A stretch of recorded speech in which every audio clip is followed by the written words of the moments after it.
Welcome to sports live presented by cool. আপনাদের সাথে আছি আমি মঞ্জুরি আজাদ।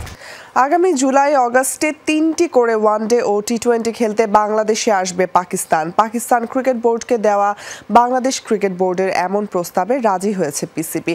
এর আগে মে মাসে 3টা করে ওয়ানডে ও টি20 খেলতে পাকিস্তান যাবে টাইগাররা।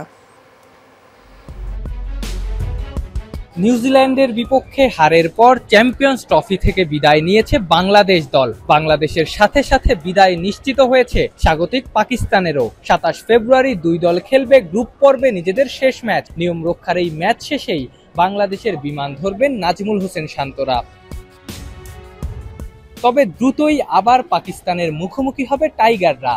বাংলাদেশের পরবর্তী বিদেশ সফরেই পাকিস্তানেই মে মাসে এফটিপির আওতাভুক্ত এই সিরিজে 3টা করে ওয়ানডে ও টি20 খেলবে বাংলাদেশ দল। শুধু তাই না, মাস দুয়েকের মধ্যেই আবারও পাকিস্তানের মুখোমুখি হতে পারে টাইগাররা, তবে সেটা অ্যাওয়েতে না, হোমে। জুলাই অগাস্টে পাকিস্তানকে 3টা করে ওয়ানডে ও টি20 খেলার প্রস্তাব দিয়েছে বিসিবি। দুবাইয়ে চ্যাম্পিয়ন্স ট্রফির ম্যাচ চলাকালে বিসিবি প্রেসিডেন্টের সঙ্গে আড্ডায় এমন প্রস্তাব দেন সভাপতি ফারুক আহমেদ। জানা গেছে, বিসিবির দেয়া সেই প্রস্তাবে রাজি হয়েছে পাকিস্তান ক্রিকেট বোর্ড। শেষ 4-5 বছরে বাংলাদেশ পাকিস্তান বেশ কয়েকটা দ্বিপাক্ষিক সিরিজেই মুখোমুখি হয়েছে। 2020-এ প্রায় 12 বছর পর পাকিস্তানে খেলতে গিয়েছিল বাংলাদেশ। 2021-এ বাংলাদেশ সফর করে পাকিস্তান। 2024-এ দেশটায় 2টা টেস্ট খেলে নাজমুল হোসেন শান্তর দল। আফনান পিয়াল, যমুনা স্পোর্টস, রাওয়ালপিন্ডি, পাকিস্তান। বাংলাদেশের ভবিষ্যৎ তারকা হতে যাচ্ছেন পেসার নাহিদ রানা, এমন মন্তব্য সাবেক ভারতীয় পেসার ইরফান পাঠানের। তবে নাহিদের উন্নতিতে কোচদের বিশেষ দৃষ্টি রাখার পরামর্শ দিয়ে রাখলেন তিনি। এদিকে নাহিদের প্রতি গতি মুগ্ধ করেছে কিউই ব্যাটার রচিন রবীন্দ্রকেও। দারুণ প্রতিভাবান নাহিদের বিপক্ষে ভবিষ্যতে লড়তে চান তিনি। সাদা পোশাকে এই রাওয়ালপিন্ডিতেই নিজের আগমনী বার্তা দিয়েছিলেন নাহিদ রানা। উচ্চতার সঙ্গে গতির দারুণ মিশেলে নাজেহাল করেছিলেন বাবর রিজওয়ানদের। আসরও প্রতিপক্ষ বদলালেও বদলাননি এই টাইগার পেসার। সেই রাওয়ালপিন্ডির ব্যাটিং স্বর্গে এবার আইসিসি টুর্নামেন্টে অভিষেক ম্যাচ খেললেন লাল সবুজ জার্সিতে। নিউজিল্যান্ডের বিপক্ষে নিরুত্তাপ ম্যাচে গতির ঝড়ে আলোচনায় তরুণ এই পেসার। 149 কিলোমিটার গতির স্বপ্নের ডেলিভারিতে বোকা বানিয়েছেন কেন উইলিয়ামসনকে। নাহিদে মুগ্ধ ভারতের সাবেক পেসার ইরফান পাঠান। কিউইদের বিপক্ষে নাহিদের প্রথম স্পেল দেখেই সামাজিক যোগাযোগ মাধ্যমে নিজের মত জানান ইরফান। ভবিষ্যতে বাংলাদেশের সেরা ও নির্ভরযোগ্য বোলার হয়ে উঠতে পারেন নাহিদ রানা। গতির সাথে উচ্চতা তাকে অন্যদের চেয়ে আলাদা করেছে। যদিও সে দেরিতে ক্রিকেট শুরু করেছে, তবে তার উন্নতির জন্য কোচদের বিশেষ মনোযোগ দেওয়া উচিত। নাহিদ তাসকিনদের আগ্রাসন সামলে নিউজিল্যান্ডের জয়ের নায়ক রচিন রবীন্দ্র। দারুণ এক সেঞ্চুরির পথে নাহিদের পেস সামলেছেন দারুণ দক্ষতায়। ম্যাচ শেষে ঠিকই জানালেন তরুণ টাইগার পেসারের প্রতি নিজের মুগ্ধতার কথা। নাহিদ রানা দারুণ প্রতিভাবান একজন বোলার, দ্রুত বল করতে পারে সে। প্রথমবার খেললাম, তার মতো তরুণ বোলারের উন্নতি করতে দেখে দারুণ উচ্ছ্বসিত আমি। আশা করি সামনেও তার বিপক্ষে খেলা হবে। চ্যাম্পিয়ন্স ট্রফিতে নিজের অভিষেক ম্যাচে 9 ওভার বল করেছেন নাহিদ রানা। 5.25 ইকোনমিতে 43 রান দিয়ে নিয়েছেন 1 উইকেট। ম্যাচের মোড় ঘুরিয়ে দেয়া কোনো স্পেল হয়তো নয়। টাইগার ক্রিকেটের ধ্বংসস্তূপে ফিনিক্স পাখি হয়ে উঠবেন নাহিদ রানা, সে ইঙ্গিতই মিলছে ক্রিকেট বিশ্লেষকদের মন্তব্যে। মুজরাবিন তারেক, যমুনা স্পোর্টস। মুশফিক রিয়াদের বিকল্প এখনও তৈরি হয়নি মনে করেন খালেদ মাসুদ পাইলট। এখনই রিয়াদ মুশফিকের শেষ দেখছেন না জাতীয় দলের আরেক সাবেক অধিনায়ক মোহাম্মদ আশরাফুলও। পূর্ব পরিকল্পনা প্রস্তুতির ঘাটতি চ্যাম্পিয়ন্স ট্রফিতে দলের ব্যর্থতার মূল কারণ, ভাবনা সাবেক এই দুই তারকার। চ্যাম্পিয়ন হবার লক্ষ্য নিয়ে মিশন শুরু করে শান্তদের বিদায় গ্রুপ পর্ব থেকেই চ্যাম্পিয়ন্স ট্রফিতে এমন ব্যর্থতার পেছনে আরও একবার উঠে আসছে ব্যাটিং ব্যর্থতার প্রসঙ্গ। 2 ম্যাচেই মুখ থুবড়ে পড়েছে টাইগারদের ব্যাটিং স্তম্ভ।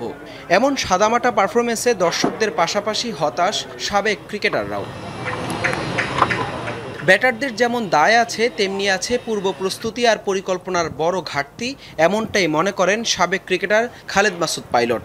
একই সুর আর এক সাবেক তারকা মোহাম্মদ আশরাফুলের কণ্ঠেও। সব জায়গাতেই দুর্বল, আপনি যদি ওই হিসাব করে দেন, আপনি দেখেন যে আমরা প্রত্যেকটা প্লেয়ারই একটা ম্যাচে রান করি আর 5 ম্যাচ 10 ম্যাচ রান করি না। বাংলাদেশ টিম কিন্তু অনেক দিন ধরে ব্যাটিংয়ের প্রবলেমে কিন্তু অনেক ম্যাচ হেরে যাচ্ছে এবং ধারাবাহিকভাবে আমাদের পারফরমেন্সটা ভালো হচ্ছে না। আর ভালো করার জন্য যে পরিকল্পনা দরকার সেটাও কিন্তু পরিকল্পনার মধ্যে ছিল না আমার কাছে মনে হয়। আপনি যদি দেখেন যে আমরা বিপিএল খেললাম, তারপরে কিন্তু চ্যাম্পিয়ন্স ট্রফি, তো সেই বিপিএল খেলে আপনি চ্যাম্পিয়ন্স ট্রফিতে যদি খেলে চ্যাম্পিয়ন হতে চান, এটা তো তাহলে সবাই তাহলে আমি মনে হয় চাইনাও তখন ক্রিকেট খেলবে।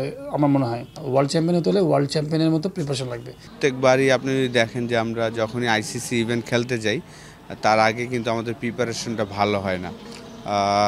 এবার আমরা চ্যাম্পিয়ন্স ট্রফি খেলতে গিয়েছি, তার আগে আমরা প্রায় 45 দিন কিন্তু T20 বিপিএল নিয়ে ব্যস্ত ছিলাম সবগুলা ক্রিকেটার। টানা ব্যর্থ মুশফিকুর রহিম, নিউজিল্যান্ডের বিপক্ষে দলে ফিরে মাহমুদুল্লাহ রিয়াদও ছন্দহীন। চ্যাম্পিয়ন্স ট্রফিতেই এই দুজন বিদায় বলছেন কিনা সে নিয়ে উঠছে প্রশ্ন। তবে সাবেক দুই অধিনায়কের মত এখনও দলের জন্য অপরিহার্য রিয়াদ মুশফিকরা। আমি তাদের পারফরমেন্স ক্যারিয়ার নিয়ে কিছু বলবো না, তার থেকে বিট করে প্লেয়ার আসছে কই, তাদেরকে তো পিছ থেকে পুশ করবে যে না আমি আর পারছি না।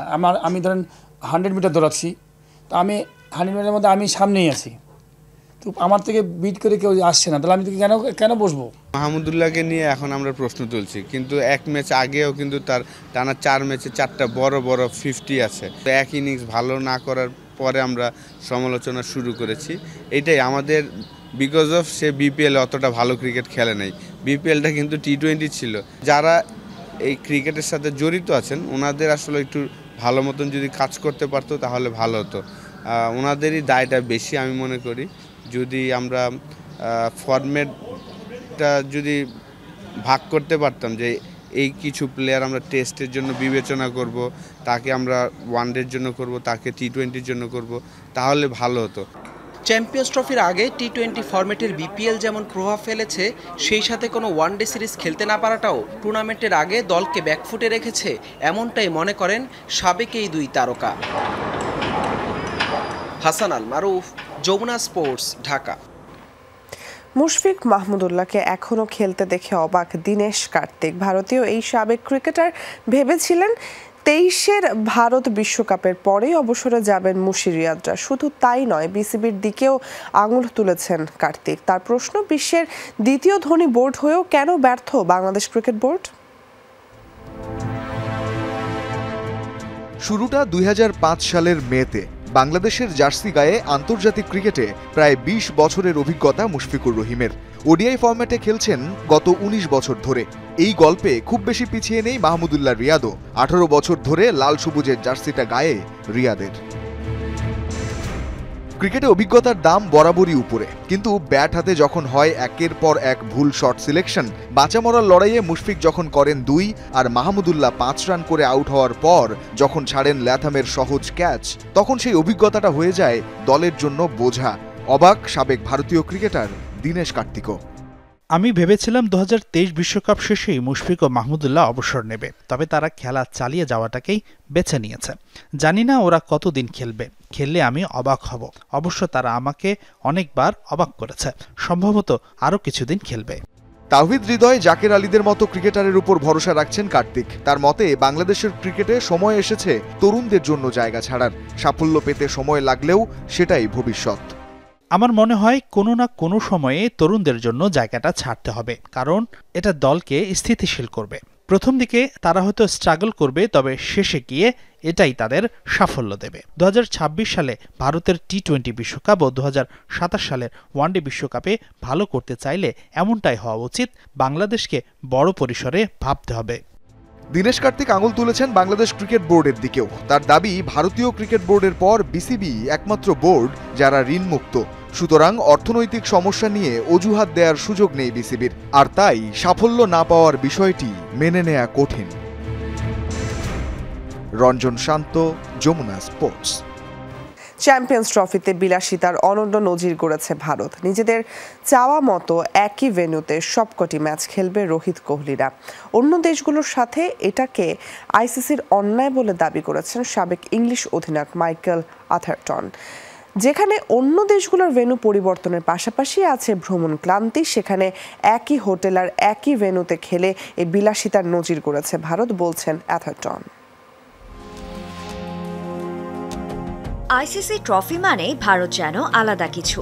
এবারের চ্যাম্পিয়ন্স ট্রফিও তার ব্যতিক্রম নয়। নিরাপত্তাজনিত কারণে পাকিস্তানে খেলতে যাওয়ার টুর্নামেন্ট হচ্ছে হাইব্রিড মডেলে। দুবাইতে একমাত্র ভেন্যুতে হোম কন্ডিশনের মতো সুবিধা নিয়ে হেসে খেলে মিনি বিশ্বকাপ খ্যাত এই আসরের গ্রুপ পর্বের ম্যাচ খেলছে ম্যান ইন ব্লুরা। বিপরীতে শুধুমাত্র ভারতের সাথে খেলার জন্য বারবার এক দেশ থেকে অন্য দেশে যেতে হচ্ছে বাকি দেশগুলোকে, পাল্টাতে হচ্ছে ভেন্যু ও হোটেল। সম্প্রতি স্কাই স্পোর্টসের এক পডকাস্টে এসব কথা বলেছেন ইংল্যান্ডের সাবেক অধিনায়ক মাইকেল আথারটন। দাবি করেছেন টুর্নামেন্টে বিরল এক বিলাসিতার নজির গড়ল ভারত। শুধু দুবাইতে কেন খেলবে ভারত? এখানে তো আরও অনেক মাঠ আছে। ভারত অতিরিক্ত সুবিধা পাচ্ছে, এক দেশ থেকে অন্য দেশে গিয়ে খেলার দরকার পড়ছে না, একই হোটেলে থাকছে। এত সুবিধা অন্য কোনো দল তো পেল না। একই সাথে দাবি করলেন বাড়তি সুবিধা পেতে ভারত ইচ্ছে করেই ভেন্যু হিসেবে দুবাইকে বেছে নিয়েছে। ভারত জানতো দুবাইয়ের পরিবেশ ওদের জন্য আদর্শ, তাই এখানেই সব ম্যাচ খেলতে চেয়েছে। আইসিসিও তা মেনে নিয়েছে। সেমিফাইনাল তো বটেই, ফাইনালে উঠলেও ভারত এখানেই খেলবে, যা বাড়তি সুবিধা দেবে ভারতকে। কিন্তু অন্য দলগুলো এই সুবিধা পাবে না। আইসিসি অন্যান্য দেশগুলোর সাথে অন্যায় করেছে। এর আগে একই বিষয় নিয়ে মুখ খুলেছিলেন ইংল্যান্ডের আরেক সাবেক নাসির হুসেইন। এছাড়া চোটের কারণে ছিটকে যাওয়া অস্ট্রেলিয়ান প্যাট কামিন্সও এক সাক্ষাৎকারে একই মাঠে ভারতের সব ম্যাচ খেলা নিয়ে মন্তব্য করেছিলেন। সঞ্জনা আইভি, যমুনা স্পোর্টস।